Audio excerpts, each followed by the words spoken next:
يصلح لكم أعمالكم ويغفر لكم ذنوبكم ومن يطع الله ورسوله فقد فاز فوزا عظيما رب اشرح لي صدري ويسر لي أمري واحلل عقدة من لساني يفقهوا قولي أما بعد আমরা আল্লাহর দরবারে শুকরিয়া আদায় করছি যার মহান মেহেরবানিতে আজকে জুমাদিউল আখির তথা জুমাদিউল সানি মাসের প্রথম জুমায় আমাদেরকে আসার বসার সুযোগ করে দিলেন। আলহামদুলিল্লাহ। জুমার সালাতের জন্যে আমরা অনেক আগেই আসতে পেরেছি। আলহামদুলিল্লাহ। খুতবার শুরু থেকেই আমরা অংশগ্রহণ করতে পেরেছি। আল্লাহর দরবারের জন্য শুকরিয়া জ্ঞাপন করছি। আলহামদুলিল্লাহ। আল্লাহ নবী সাল্লাল্লাহু আলাইহি ওয়াসাল্লাম ইরশাদ করেছেন যে ব্যক্তি জুমার দিন দ্বিপ্রহরের পূর্বেই ভালো কিছু শেখানোর উদ্দেশ্যে অথবা শেখার উদ্দেশ্যে আল্লাহর ঘরে গমন করে, আল্লাহ সুবহানাহু ওয়া তাআলা তার আমলনামায় একটি পরিপূর্ণ হজের সওয়াব লিখে দেন। সুবহানাল্লাহি ওয়া বিহামদিহি। আল্লাহ সুবহানাহু ওয়া তাআলা তার নিকটেই আমাদের ফরিয়াদ, যাবতীয় প্রত্যাশা তার কাছেই আমরা নিবেদন করছি, আমরা প্রত্যাশা করছি, আমরা দোয়া করি আল্লাহ সুবহানাহু ওয়া তাআলা আজকের জুমায় আমাদের আগমন এবং এখানে যে সময়টুকু আমরা অতিবাহিত করব আমাদের জীবন থেকে এই সময়টুকু, এই প্রতিটি মুহূর্ত আল্লাহ তাআলার রাজির জন্য কবুল করেন। আল্লাহুম্মা আমিন। এবং বিনিময়ে আমাদের নিয়াত যাই হোক, এখন আমরা নিয়াতকে নবায়ন করে নিচ্ছি যে আমরা ভালো কিছু শিখতে এসেছি অথবা ভালো কিছু শেখাতে এসেছি। শিখতে আসা, শেখাতে আসা উভয়দ্বয়কে আল্লাহ তাআলা আমলনামায় পরিপূর্ণ হজের সওয়াব যেন লিখিয়ে দেন। আল্লাহ তাআলা দয়া করে মেহেরবানি করে আমাদের দোয়াকে কবুল করেন। আল্লাহুম্মা আমিন। সম্মানিত উপস্থিতি, আল্লাহ নবী সাল্লাল্লাহু আলাইহি ওয়াসাল্লাম অসংখ্য হাদিসে জানিয়েছেন, পাশাপাশি আল্লাহ সুবহানাহু ওয়া তাআলা কোরআন মাজিদেও জানিয়েছেন, যাদের ইলম আছে, যাদের জ্ঞান আছে, বিশুদ্ধ জ্ঞান আছে, আল্লাহ তাআলাকে তারাই শুধুমাত্র বেশি ভয় করে থাকেন। আল্লাহ তাআলা ইরশাদ করেন, ইন্নামা ইয়াখশাল্লাহ মিন ইবাদিহিল উলামা। আল্লাহ সুবহানাহু ওয়া তাআলা ইরশাদ করেন যে তার বান্দার ভিতরে যারা জ্ঞানী, যারা জানেন, একমাত্র তারাই আল্লাহ তাআলাকে অধিক ভয় করে থাকেন। এটা বাস্তবতায়ও আমরা দেখি, যে সম্পর্কে আমাদের জ্ঞান আছে ওই সম্পর্কে আমাদের ভয়ভীতি অন্তরে থাকে। আগুন আমাদের জ্বালিয়ে দেয়, পুড়িয়ে দেয়, এই জ্ঞান আমাদের থাকার কারণে আগুনে আমরা হাত দেই না, ভয় পাই। অনুরূপভাবে পানিতে ডুবে গেলে মারা যাব, তাই পানিতে ডুবে যাওয়ার ভয় আমরা অনুভব করি। প্রচণ্ড ভূমিকম্পে ভবন ধসে যাবে, আমরা চাপা পড়ে যাব, তাই আমরা সামান্য ঝাঁকুনি পেলেই দৌড়াই ভবন থেকে বের হয়ে খোলা ময়দানে অবস্থান করার জন্য সচেষ্ট হই। এই সবই হলো আমাদের ভয় থেকে, জানা থেকে ভয় হয়, জানা থেকে আসে ভয়। দুগ্ধপোষ্য শিশু যাদের এ ব্যাপারে জ্ঞান নাই, এলেম নাই, তারা কি আগুন কি পানি তাদের কাছে সবই সমান, কোনোটাতেই তাদের ভয় নেই। আগুনের অঙ্গার তুলেও মুখের মধ্যে পুরে দিতে চায়, পানির ভিতরে অনায়াসে নেমে যেতে চায়। পরিণতি কী হবে ওরা জানে না, যার কারণে ওদের কোনো ভয় নেই। তো আল্লাহ তাআলার ব্যাপারেও আল্লাহ তাআলা দ্ব্যর্থহীন ঘোষণা করেছেন, ইন্নামা ইয়াখশাল্লাহ মিন ইবাদিহিল উলামা। আলেমরাই, উলামায়ে কিরাম যারা রয়েছেন, তারা আল্লাহ সম্পর্কে সাধারণ মানুষের চেয়ে অধিক ভালো জানেন। আল্লাহর জাতের ব্যাপারে, আল্লাহর সিফাতের ব্যাপারে, আল্লাহর ক্ষমতার ব্যাপারে, আল্লাহর হুকুমের গুরুত্বের ব্যাপারে তারা যত ভালো জানেন, সাধারণ মানুষ তত ভালো জানেন না। যার কারণে এই কারণে আল্লাহ তাআলা বলেছেন, ভয়ভীতি, আল্লাহর ব্যাপারে ভয়ভীতি অন্তরে তাদেরই বেশি যারা জানেন, অর্থাৎ আলেমরাই আল্লাহ তাআলাকে অধিক ভয় করে থাকেন। আজকে জুমার দিন আমাদের যাদের জানা আছে যে আগে গেলে কি হবে, আগে গেলে কি মর্যাদা পাওয়া যাবে, এটা যাদের অন্তরের ভিতরে আছে তারা চেষ্টা করবে আগে আসার জ্ঞান যাদের ভিতরে আছে তারা ওই বিষয়ের আলেম। আলেম মানে মাদ্রাসায় পড়ে ক্লাস ডিঙ্গিয়ে ডিঙ্গিয়ে পড়ে পড়ে ডিগ্রি অর্জন করতে হবে এমন না। বৈষয়িক জ্ঞান, ইবাদতের এলেম, অন্তর ভিতরে জাগরুক থাকা। আপনি যে ইবাদতের এলেম অর্জন করেছেন ওই ইবাদতের আপনি জ্ঞানী। এক্ষেত্রে জুমার দিনের মর্যাদার ব্যাপারে আমাদের যার যতটুকু জানা আছে ততটুকু মর্যাদা দিয়ে আমরা জুমার সালাতের জন্য আসি। অনেক সময় ব্যস্ততায় কম বেশি হয়ে যায়, সেটা ভিন্ন কথা, কিন্তু অন্তরের জানা অনুযায়ী জুমার দিনের মর্যাদা তারাই দিয়ে থাকেন যারা এই দিনকে অন্যান্য দিনের তুলনায় মর্যাদাবান মনে করেন। সপ্তাহের অন্যান্য দিন এই সময় আজানই হয় না, মসজিদে আসার প্রশ্নই ওঠে না। আজকে অনেকেই আলহামদুলিল্লাহ আল্লাহর ঘরে এসে অনেক আগেই বসে আছি। এটা সম্ভব হয়েছে যে জুমার দিনের মর্যাদা অন্তরে থাকার কারণে। জুমার দিনের ফজিলত, মর্যাদা, এর গুরুত্ব, আহমিয়াত যার অন্তরে যত বেশি তিনি তত আগে থেকে জুমার দিনের প্রস্তুতি নিয়ে থাকেন। অতীত যুগের সোনালী ইতিহাস হলো সাহাবা ইকরাম আজমাইন, তাবেইন, তাবেইন, আইম্মাই মুস্তাহিদিন, তাদের যুগে জুমার দিনের প্রস্তুতি তারা আগে থেকেই নিতেন। কয়েকদিন আগে থেকে জুমার দিনের প্রস্তুতি চলে। কমসে কম জুমার আগের দিন প্রস্তুতি হয় যে আগামীকাল জুমা, তারপরে জুমার রাত্রিতে আরও প্রস্তুতি, সকাল থেকে আরও প্রস্তুতি। এইভাবে সময় যত এগিয়ে আসে দ্বিপ্রহরের পূর্বেই আল্লাহর ঘরের দিকে জমায়েত হওয়া শুরু করেন। মর্যাদা তাদের পদচুম্বন করেন। আল্লাহ নবীর হাদিস তাদেরকে ছুঁয়ে যায় যে আগে আসলো, দ্বিপ্রহরের পূর্বে আসলো, ভালো কিছু শেখা এবং শেখানোর উদ্দেশ্যে আল্লাহ তাআলা সেই আমল নামায় হজের পরিপূর্ণ তাম মাতান বলা হয়েছে। তাম মন শব্দের অর্থ হলো পরিপূর্ণ, যেখানে কোনো গ্যাপ থাকে না। হাদিসের শব্দ হলো তাম মন, তাম মাতান, পরিপূর্ণ, পরিপূর্ণ হজের সোয়াব লিখে দেন। সুবহানাল্লাহ বিহামদি। সম্মানিত উপস্থিতি, আজকে খুতবায় আমরা মুখতাসার আলোচনায়, যেহেতু আমাদের নভেম্বর মাস শেষের দিকে, ডিসেম্বর সামনে, এখন আমাদের ছেলে মেয়েদেরকে স্কুলে ভর্তির সময়, এ ব্যাপারে আমাদের অভিভাবক হিসেবে কিছু দায়িত্ব কর্তব্য রয়েছে। সেই দায়িত্বের ব্যাপারে, কর্তব্যের ব্যাপারে আমরা মুখতাসার খুতবার আলোকে কিছু কথা বলার ইচ্ছা পোষণ করছি। আল্লাহ তাআলা আমাদের তৌফিক দাতা, তিনি আমাদের তৌফিক দান করেন, আল্লাহুম্মা আমিন। প্রিয় উপস্থিতি, যে কথা বলতেছিলাম যে যারা জানেন তারাই আল্লাহ তাআলাকে ভয় করেন। অন্য আয়াতে আল্লাহ তাআলা বলেন, হাল ইয়াস্তাবিল্লাযীনা ইয়া'লামুনা ওয়াল্লাযীনা লা ইয়া'লামুন, যারা জানেন এবং যারা জানেন না তারা উভয়ই কি সমান হতে পারে? আল্লাহ তাআলা প্রশ্ন ছড়েছেন। আমাদের স্বাভাবিক বিবেক কি বলে? যারা জানে কোনো বিষয়ে আর যারা জানে না, দুই দল কি সমান হতে পারে? কখনোই না, প্রশ্নই ওঠে না। যারা জানেন আর যারা জানেন না, উভয় দল কখনোই সমান হতে পারে না। তো আল্লাহ তাআলার প্রশ্ন এরকম, হাল ইয়াস্তাবিল্লাযীনা ইয়া'লামুনা ওয়াল্লাযীনা লা ইয়া'লামুন, কখনো কি সমান হতে পারে যারা জানে আর যারা জানে না? না, কখনোই হতে পারে না। তা আসুন আমরা জানা বলতে কোন বিষয়ের জানার গুরুত্ব দেব। আমরা মুমিন হিসেবে, মুসলিম হিসেবে আমরা ইলমের উৎস হিসেবে জানি যে কোরআন এবং সুন্নাহ হলো আমাদের দ্বীনি ইলমের উৎস। এখান থেকেই আমরা দ্বীনি ইলম অর্জন করেছি। দ্বীনি ইলম অর্জন করব কিয়ামত পর্যন্ত। দ্বীনি ইলমের উৎস মূল হলো কোরআন এবং সুন্নাহ। এর বাইরে ওহির ইলম নাই। কোরআন সুন্নাহর ভিতরেই রয়েছে ওহির ইলম, আর ওহির ইলম হলো যাবতীয় জ্ঞানের উৎসমূল। এখান থেকে জ্ঞান প্রসারিত হয়েছে। তো আমরা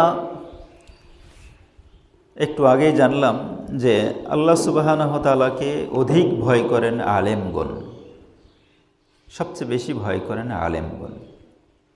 আমাদের বৈষয়িক জীবনে আমরা দেখি যে যার দু চারটা ছেলে মেয়ে উচ্চশিক্ষিত হয়েছে, তারা গর্ব করে অনেক সময় গল্প করেন চায়ের স্টলে হোক বা অন্য যে কোনো জায়গায় হোক, বন্ধু মহলে গর্ব করে গল্প করেন যে আমার 4টা ছেলে কি 5টা ছেলে মেয়ে সবাই বিএ পাস কি এমএ পাস, এরকম গর্ব করে করে গল্প করেন।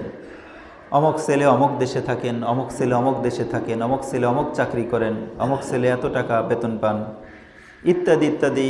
গর্বিত পিতামাতা এভাবে গল্প করেন অন্যান্য পিতামাতার কাছে বা বন্ধু বান্ধবদের কাছে। অবশ্যই সন্তানাদির এই সকল কর্ম গর্বেরই বিষয়, পিতামাতা গর্ব করবেন, এটা খুব স্বাভাবিক।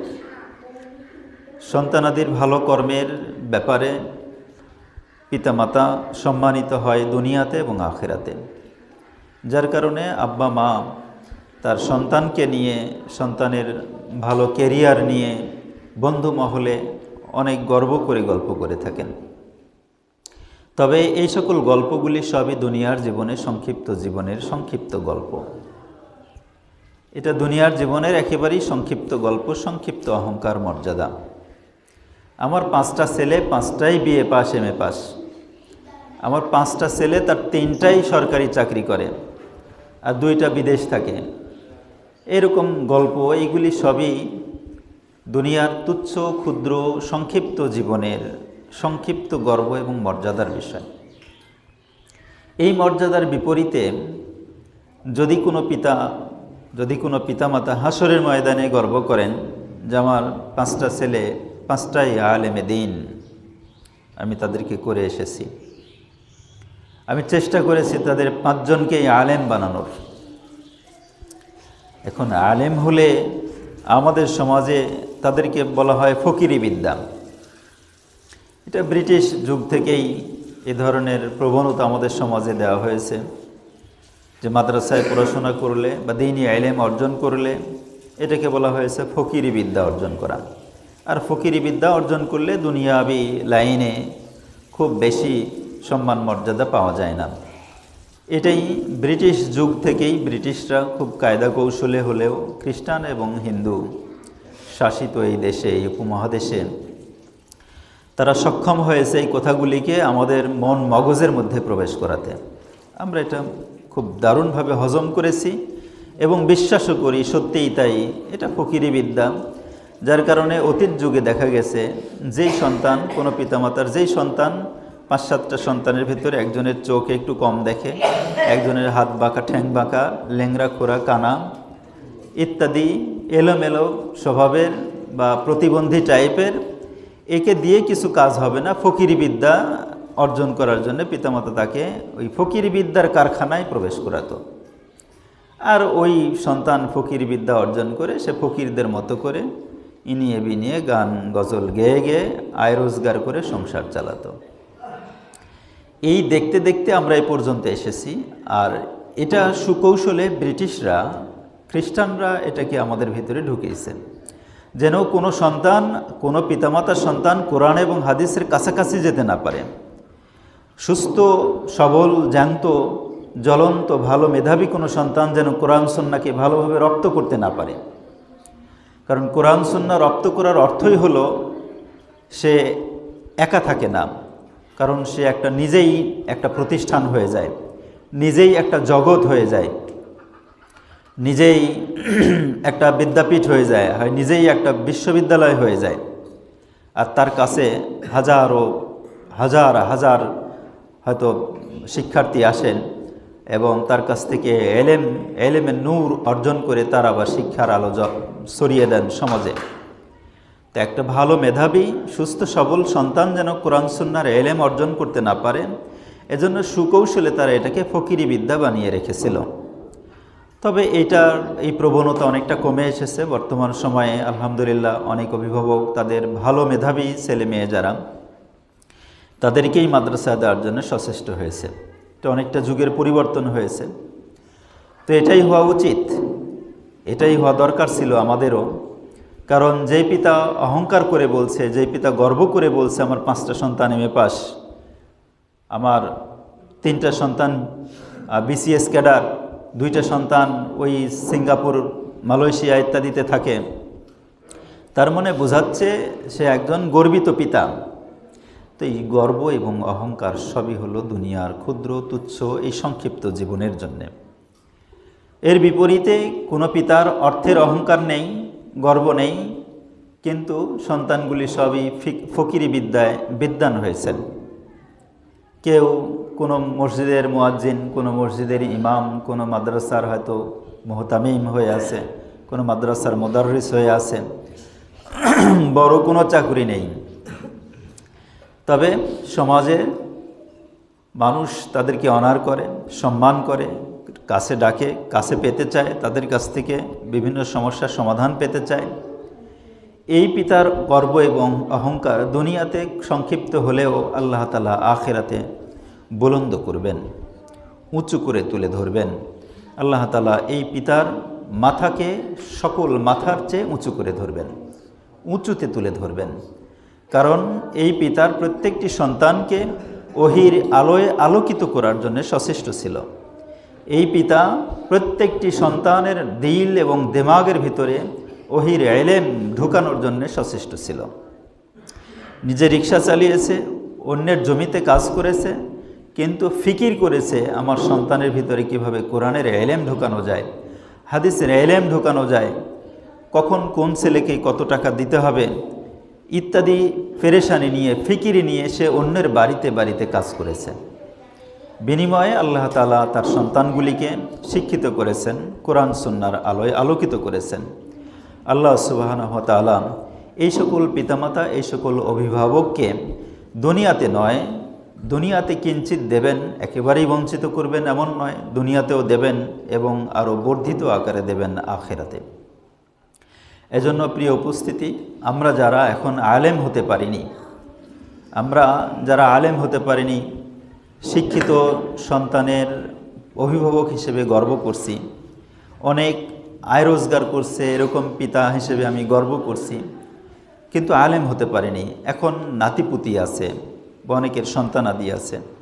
চেষ্টা করুন যে আমি আলেম হতে পারিনি, আমার নাতিপুতিকে আমি কোরআনের আলোয় আলোকিত করতে চাই, আমি ওহির আলোয় আলোকিত করতে চাই।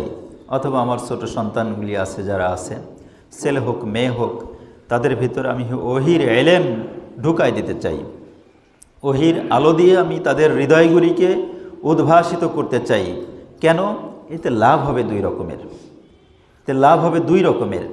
এক রকমের লাভ হলো যে আমার এই প্রচেষ্টার দ্বারা যখন আমার সন্তান, আমার নাতিপুতি, অথবা হতে পারে আমার কেউ নাই, পাড়া প্রতিবেশী কোনো গরিব দুঃখী অভাবের কোনো সন্তান, সে কোরআন সুন্নাহর আলো অর্জন করার জন্য সচেষ্ট, কিন্তু অর্থ অভাবে কষ্টে দিন আতিপাত করে, আমি ওর পিছনে 10-20 টাকা, 500 টাকা, 1000 টাকা ইনভেস্ট করেছিলাম। এই লাভ হবে দুই রকমের, যে এই ইনভেস্ট করাটা হবে সদকায়ে জারিয়ার প্রতিদান পাওয়া যাবে। এক নাম্বার এটা হলো সদকায়ে জারিয়া, এটা চক্র বৃদ্ধি হারে বৃদ্ধি পাবে কিভাবে, যে ওই ছেলে বা অথবা ওই মেয়ে যখন সে কোরআন সুন্নায় শিক্ষিত হবে তখন সে একা থাকবে না, তার এই ইলম সে আবার বিতরণ করা শুরু করবে এক সময় গিয়ে। তো যে ইলম অর্জন করতে আমি সহযোগিতা দিলাম, সেই ইলম যখন সে বিতরণ করবে, তো এককভাবে আমি তাকে সহযোগিতা দিয়েছিলাম, কিন্তু সে একটা বাতির মতো হয়ে যাবে, একটা বলের মতো হয়ে যাবে। একটা বল যেমন চতুর্দিকে আলোকিত করে, তেমনি ওহির আলোয় আলোকিত একজন ব্যক্তি সে নিজেই আলো নিয়ে বসে থাকে না, বরং তার এই সমাজটাকে আলোকিত করার জন্য সচেষ্ট হয়। তো তার কাছ থেকে এক বিন্দু আলো নিয়ে যে আবার আলোকিত হবে, তাকেও আমি আলোকিত করার একটা অংশ পেয়ে যাব। সুবহানাল্লাহি বিহামদিহি। কারণ আমি মূল বাতিটা জ্বালানোর জন্য সচেষ্ট ছিলাম। আর এই মূল বাতি থেকে যারাই যতটুকু আলো পাবে, তার জীবদ্দশায় যতজন আলো নেবে, যতজন ওই বাতি থেকে আলো জ্বালাবে, বাতি ধরাবে, মোমবাতি জ্বালিয়ে নেবে ওই এক মোম থেকে, প্রত্যেককে আলো বিতরণের সওয়াব কিন্তু আমি পেয়ে যাব।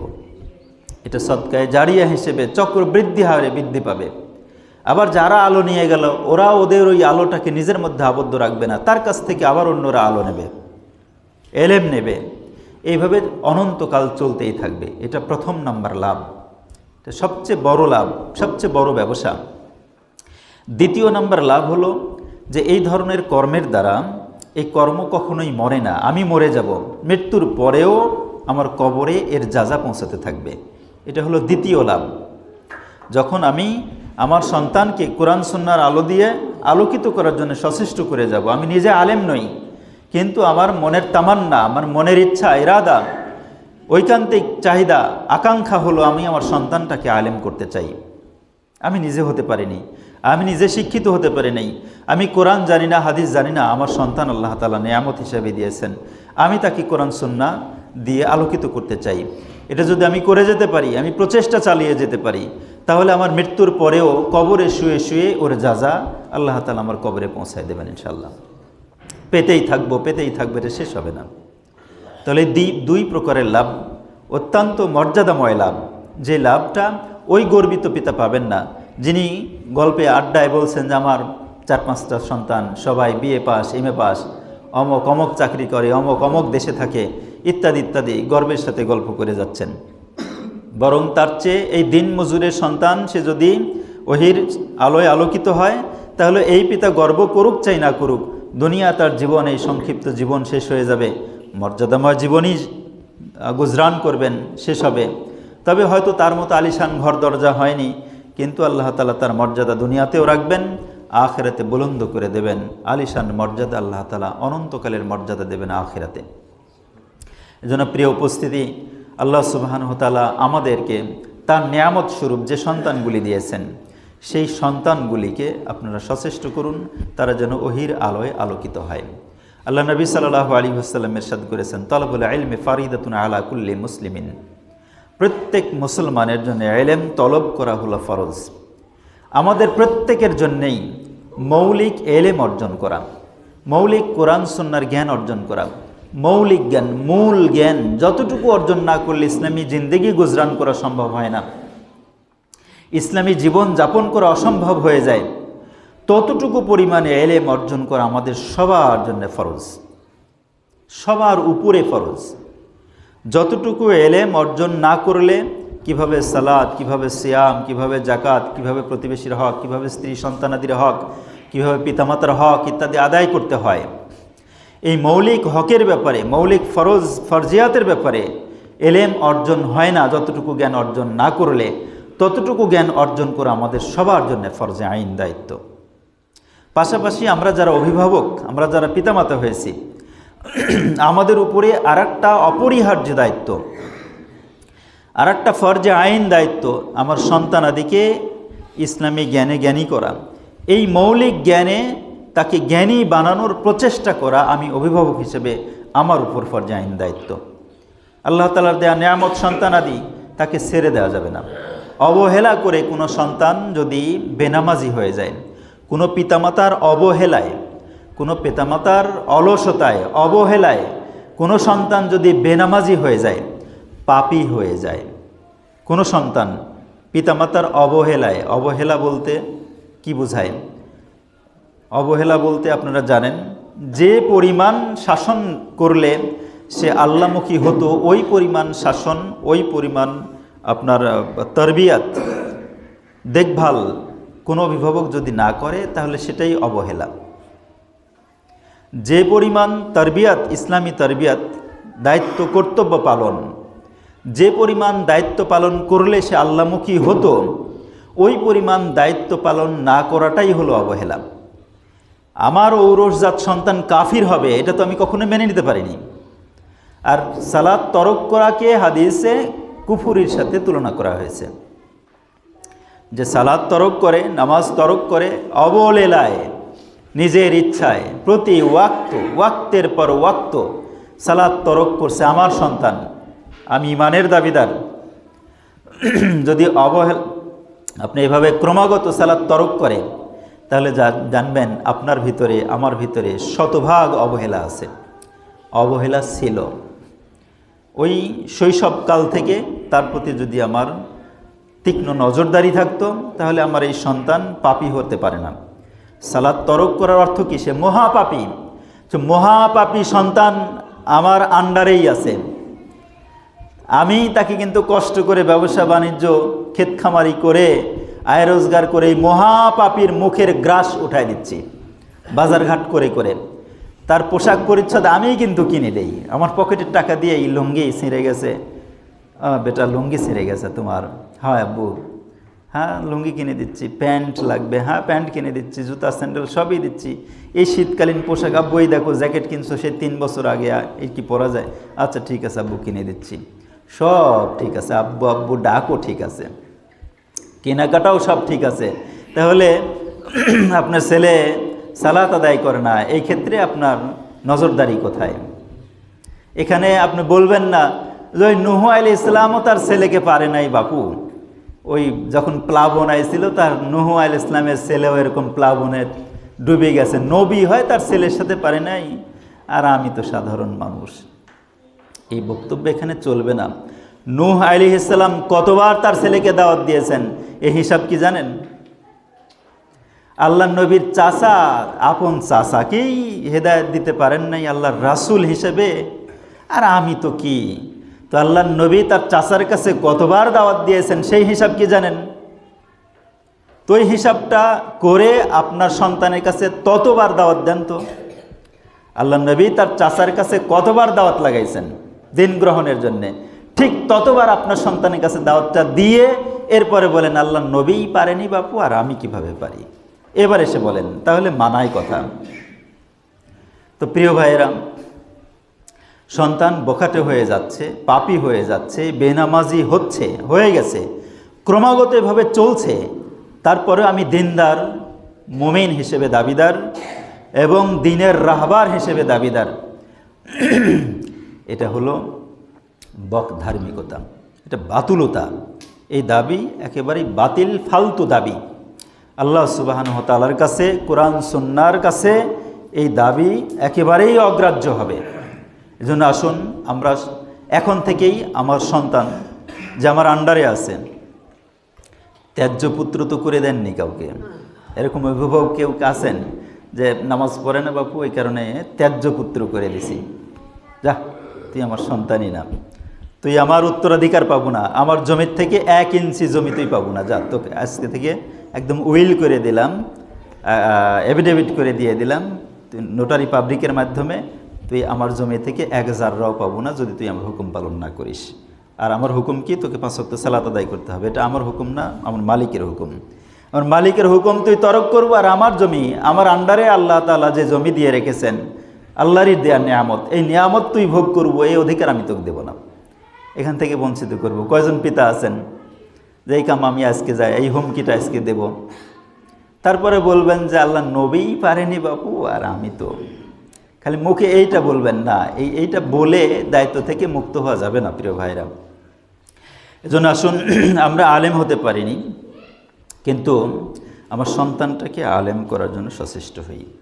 আলেম মানে হলো মাদ্রাসায় পড়িয়ে পড়িয়ে তাকে ক্লাস ডিঙ্গিয়ে ডিঙ্গিয়ে তাকে দাওরা ফারিক করতে হবে, কামিল পাস করাতে হবে, এমন না। এমন যদি সুযোগ থাকে আলহামদুলিল্লাহ, তো সোনায় সোহাগা হয়, এরকম হলে সোনায় সোহাগা। কিন্তু সেই সুযোগটা যদি হারিয়ে যায় তাহলে কি করবেন?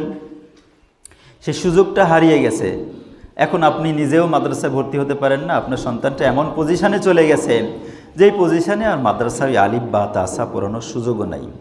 তাহলে কি সব দরজা বন্ধ হয়ে গেছে? না, দরজা বন্ধ হয়নি, দরজা এখন উন্মুক্ত আছে। মানুষ মাদ্রাসায়, আমরাও পড়াশোনা করেছি, মাদ্রাসায় পড়ে কোরআন সুন্নাহ যতটুকু জানা গেছে, ক্লাস ডিঙ্গিয়ে ডিঙ্গিয়ে সার্টিফিকেট অর্জন করে একসময় মনে হয়েছে অনেক কিছু শিখলাম, কিন্তু বের হয়ে আসার পরে মনে হয় যে না, আমি শিশুই আছি, একেবারেই শিশুর থেকে শিশু হয়ে পড়ে আছি। শুধু ডিগ্রিটা সরকার দিয়েছে তাই, এখন দেখে দেখে হোক আর মুখস্থ করে হোক কোনো মতো লিখছিলাম খাতায়, যার কারণে এর বিনিময়ে সরকার একটা সার্টিফিকেট ধরিয়ে দিয়েছে। তা না হলে আমার তেলাওয়াত শুনবেন, দেখবেন যে কতটুকু আমি আরবি জানি, আমার কোরআন হাদিসে উচ্চারণ দেখবেন কতটুকু আমি আরবি জানি, ধরে ফেলতে পারবেন। কোরআন সুন্নাহর ব্যাখ্যা বিশ্লেষণ শুনলেই আমার এলেমের গভীরতা আপনারা অনুমান করতে পেরেছেন এই 20 বছরের মধ্যে, যে আমার জ্ঞানের গভীরতা কতটুকু। তা আসলে মূলত কিছুই হয় না মাদ্রাসায়। আমি বলতে চাচ্ছি শুধু ক্লাস ডিঙ্গিয়ে ডিঙ্গিয়ে চলে এসেছি জন্যে আমি আপনাদের কাছে মহাজ্ঞানী হয়ে গেছি তা না। আপনারা মাদ্রাসায় না গিয়েও আমার চেয়ে অনেক জ্ঞানী মানুষ আছেন, এজন্য মাদ্রাসায় পড়ার সুযোগ নাই, দরজা বন্ধ হয়ে যায়নি। আলেমদের লেখনী রয়েছে, কোরআন সুন্নাহ আমাদের মাতৃভাষায় অনুবাদ হয়ে গেছে, কোরআন সুন্নাহ মাতৃভাষায় অনুবাদ হয়ে গেছে। ইচ্ছা করলেই এগুলি আপনি চর্চা করে করে আপনি মৌলিক যে জ্ঞানগুলি অর্জন করা ফরজ ছিল সেই ফরজটা আদায় করতে আপনি সক্ষম, বাড়িতে বসে বসেই, ঘরে বসে বসেই। এখন আরও সুবর্ণ সুযোগ এসে গেছে। প্রযুক্তির বদৌলতে এখন এত সুবর্ণ সুযোগ এসে গেছে যে আপনি ঘরে বসে, আপনার ঘরের কোনায় বসে থেকে আপনি ডিগ্রিও হাসিল করতে পারবেন, আবার কোরআন সুন্নাহর জ্ঞানও অর্জন করতে পারবেন, সার্টিফিকেটও অর্জন করতে পারবেন, জ্ঞানও অর্জন করতে পারবেন। অনলাইনে বিভিন্ন কোর্স চালু করছে বিভিন্ন প্রতিষ্ঠান অনলাইন ভিত্তিক বিভিন্ন কোর্স চালু করেছে, দার্স দিচ্ছেন। আগ্রহী কোনো আল্লাহর বান্দা বান্দি যদি থাকে, আগ্রহ নিয়ে কেউ যদি কোরআন এবং সুন্নাহ জানতে চায়, আর কোরআন এবং সুন্নাহ জানার জন্য সবচেয়ে বড় হাতিয়ার, সবচেয়ে বড় মাধ্যম হলো আরবি ভাষা। এই আরবি ভাষাটাকে যে রপ্ত করতে চায়, জানতে চায়, মাদ্রাসায় পড়েছি কিন্তু আরবি শব্দাবলী আমার জানা নেই, মাদ্রাসায় পড়েছি আরবি এবারত আমি পড়তে পারিনি, মাদ্রাসায় পড়েছি একটা দুটা বাক্য আরবিতে একজন আরেকজনের সাথে বিনিময় করতে পারিনি, কথা বলতে পারিনি। দুঃখ নাই, এখন সুযোগ রয়েছে, অবারিত সুযোগ এখন উন্মুক্ত হয়েছে। মাদ্রাসায় পড়েন আর হাই স্কুলে পড়েন আর কলেজে বিশ্ববিদ্যালয়ে পড়েন, অথবা ঠ্যাং ভাঙ্গা হাঁটু ভাঙ্গা করে আলিফ বা তাসা জানেন, সবার জন্য এখন এত সুবর্ণ সুযোগ। আপনি যদি অনলাইনে একটা কোর্সে ভর্তি হয়ে যান, তাহলে দেখা যাবে যে আপনি আস্তে আস্তে ধীরে ধীরে ধীরে ধীরে পর্যায়ক্রমে আপনি আরবিতে সাবলীলভাবে কথা বলার সক্ষমতা অর্জন করতে পারবেন ইনশাল্লাহ। এবং কোরআন হাদিসের ভাষা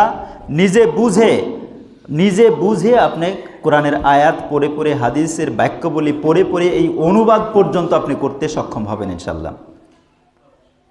এর জন্য ইচ্ছা শক্তি প্রয়োজন।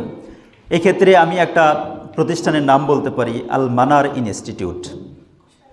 আল মানার ইনস্টিটিউট অনলাইনের জগতে আরবি ভাষা শিক্ষার ক্ষেত্রে গুরুত্বপূর্ণ একটা ভূমিকা রেখে যাচ্ছে আমাদের সমাজে। যারা মাদ্রাসায় পড়েছে কিন্তু আরবি ভাষাটাকে হৃদয়ঙ্গম করতে পারে নাই, বুঝতে পারে নাই, কলেজ বিশ্ববিদ্যালয়ে পড়েছে, হাই স্কুল কলেজে পড়েছে, অথবা সামান্য পড়াশোনা করেছে, আলিফ বা তাসা জানে, কিন্তু আরবি ভাষাটাকে ভালো করে রপ্ত করতে পারে নাই, তাদের জন্যে উন্মুক্ত হয়েছে দরজা।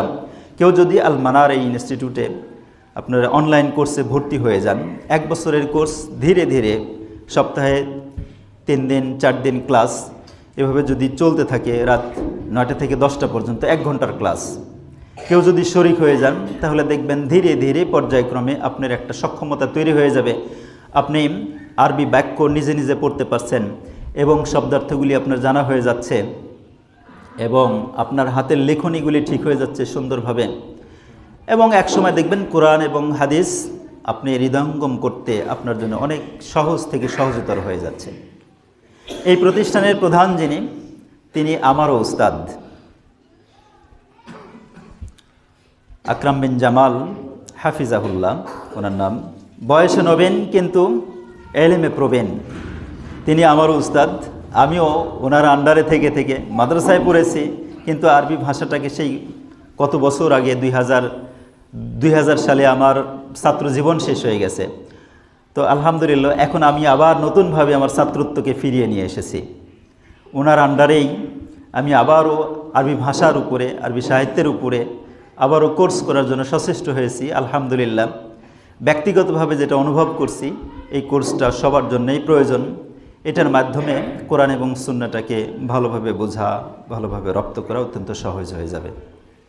তো এখন যেহেতু ডিসেম্বর মাস সামনে, ভর্তির সময় সামনে, এই পর্যায়ে আমি আপনাদের কাছে উদাত্ত আহ্বান রাখছি, আপনাদের সন্তানাদি যারা ভর্তি করবেন, আমরা মনে করি যে প্রাথমিক শিক্ষাটা আপনি মাদ্রাসা থেকে দিয়ে নেন, মাদ্রাসা থেকে কয়েকটা ক্লাস আপনি পড়িয়ে নেন, এরপরে এলেমের বিভিন্ন শাখায় আপনি তাদেরকে পড়ান, কোনো অসুবিধা নেই।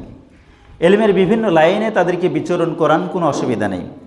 আপনি অঙ্ক শেখাবেন, পড়ান, ইংলিশ শেখাবেন, পড়ান, বাংলা শেখাবেন, পড়ান, অর্থনীতি শেখাবেন, পৌরনীতি শেখাবেন, আপনার বিজ্ঞান শেখাবেন, জীববিজ্ঞান শেখাবেন, উচ্চতর গণিত শেখাবেন, রসায়ন, পদার্থবিজ্ঞান শেখাবেন, যা ইচ্ছা সবই শেখান, তবে মৌলিক জ্ঞানটা মাদ্রাসা থেকে নেওয়ার ব্যবস্থা করে দেন। আমরা মনে করি আমার এই সন্তানটা আগে প্রাইমারি থেকে 5 পাস করুক, তারপরে মাদ্রাসায় দেব। ডিসিশনটা ভুল। কারণ শুরুটাই দিচ্ছি অন ইসলামিক শিক্ষা। শৈশবে সুশিক্ষা যাহার না রুচে, জীবনে তাহার কবু মূর্খতা না ঘুষে। শৈশবে যদি ভালো শিক্ষা কেউ না পায়, অনন্তকাল চলে যায়, তার মূর্খতা ঘুষে না। এই জন্য এই যে মক্তব, মসজিদ ভিত্তিক যে মক্তব চলছে, এর যে কি মর্যাদা, এর যে কি দাম, এটা যে সকল সন্তান এই মক্তবে কিছুই শিখছেন, আমরা বলছি যে কি শেখায় কি করে, কিন্তু না, এর যে কি মর্যাদা, এর যে কি মূল্য, এটা পরবর্তী জীবনে এর প্রভাব পড়ে। খেয়াল করবেন, যেই সন্তান মসজিদে আলিফ বা তা সা চিল্লাপাল্লা করছে, দৌড়াদৌড়ি করছে এইগুলি নিয়ে, এই সন্তান আর যে সন্তান ওই বিভিন্ন এনজিও শাসিত শিক্ষা প্রতিষ্ঠানে দৌড়াদৌড়ি করছে, ব্যক্তি জীবনে এদের প্রভাব আপনারা দেখতে পারবেন না। রাত আর দিন পার্থক্য হয়ে গেছে ব্যক্তি জীবনে, পরবর্তী জীবনে, স্কুল লাইফে, কলেজ, বিশ্ববিদ্যালয় জীবনে গিয়ে দেখবেন এই মক্তবে পড়া সন্তান আর ওই এনজিও শাসিত যে সকল প্রতিষ্ঠান রয়েছে, ওই সকল সন্তান দেখবেন রাত আর দিন পার্থক্য হয়ে গেছে। তাদের এলেমের চর্চায়, তাদের দৃষ্টিভঙ্গিতে, তাদের নৈতিকতায়, তাদের চরিত্র মাধুর্যতায়, প্রত্যেকটি জায়গা, তাদের কথা বলার ভদ্রতায়, সকল ক্ষেত্রে দেখবেন যে পার্থক্য রাত আর দিন হয়ে গেছে। এজন্য প্রিয় উপস্থিতি, যারা অভিভাবক এসেছেন, চেষ্টা করুন সন্তানকে আগে কয়েক ক্লাস হলেও মাদ্রাসায় থেকে আলিফ বা তা সা মক্তবের যে দ্বীনি ইলম, মৌলিক যে জ্ঞানগুলি, এই জ্ঞানগুলি আগে তাদের অন্তরের ভিতরে ঢুকান, তাদের এই ফ্রেশ মগজের ভিতরে এগুলি আগে সেভ করে দেন। এরপরে কলেজ বিশ্ববিদ্যালয়ে গিয়ে বিভিন্ন জ্ঞানের শাখায়, বিভিন্ন লাইনে তাকে ডাক্তার, ইঞ্জিনিয়ার, যা ইচ্ছা তাই করেন, কোনো অসুবিধা নাই, ইসলামে নিষেধ নাই, বরং ওগুলিও প্রয়োজন। সমাজে ডাক্তারের প্রয়োজন আছে, ইঞ্জিনিয়ারের প্রয়োজন আছে, যেভাবে আলেমের প্রয়োজন আছে, মুফতির প্রয়োজন আছে, ঠিক একইভাবে উকিলের প্রয়োজন তো আছে। সে একইভাবে একজন ভালো ডাক্তারের প্রয়োজন আছে, ভালো ইঞ্জিনিয়ারের প্রয়োজন আছে, একজন ভালো ব্যবসায়ী প্রয়োজন আছে, ভালো কৃষকের প্রয়োজন আছে, সকল স্তরেই ভালো সুনাগরিকের প্রয়োজন আছে। সুনাগরিক যদি পেতে চান, দুর্নীতি মুক্ত সমাজ আমরা সবাই গড়তে চাই, এই স্লোগান দিতে দিতে মুখে ফেনা উঠে যায় আমাদের। দুর্নীতি তখনই মুক্ত হবে যখন দিমাগের ভিতরে দুর্নীতি মুক্ত শিক্ষা ঢুকবে। তা না হলে যত বড় শিক্ষিত মানুষই হোক, ও দুর্নীতির সুযোগ পেলে দুর্নীতি করবেই। সুতরাং কোরআন সুন্নাহর জ্ঞান, ওহির এলেম যেই দিলের ভিতরে থাকবে, সে দুর্নীতি থেকে দূরে থাকবে। আর যত বড় শিক্ষিতই হোক, যদি ওহির এলেম থেকে বঞ্চিত হয়, সে দুর্নীতি পরায়ণ হবেই হবে। প্রিয় উপস্থিতি, এজন্য আমাদের সন্তানকে ওহির আলোয় আলোকিত করার জন্য সচেষ্ট হই। আল্লাহ তাআলা আমাদের সবাইকে তৌফিক দান করেন। আল্লাহুম্মা আমিন। বারাকাল্লাহু লানা ওয়া লাকুম ফিল কোরআনিল আযীম ওয়া নাফা'নি ইয়াকুম বিমা ফীহি মিনাল আয়াতি ওয়াদ যিকরিল হাকীম। আকুলু কওলি হাযা ওয়াস্তাগফিরু লি ওয়া লাকুম ওয়া লিসাইরিল মুসলিমিনা মিন কুল্লি যামবিন ফাস্তাগফিরুহু ওয়া তুবু ইলাইহি ইন্নাহু হুয়াত তাওয়াবুর রাহিম।